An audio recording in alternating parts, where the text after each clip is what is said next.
hapon na mga master, no? So almost 6 PM na. Almost PM na.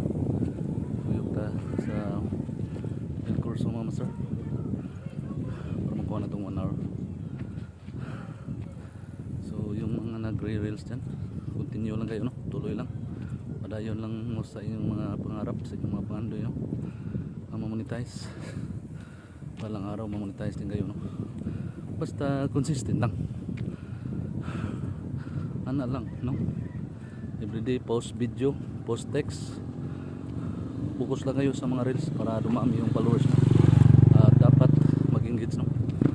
So yung tamang pag-engage, tingnan nyo yung mga video na dumaan sa wall mo, tapos i-like nyo, mag-comment at saka mag-share. So yun yung tamang pag-engage, no? Yan lang po mga master, no? Tapusin ang video, din pagkatapos ng video mag-react. So anong mag-react? So like or mag-love, yan ang react, no?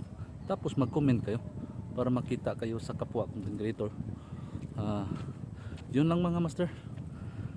Let's go. Ninduta. Ha.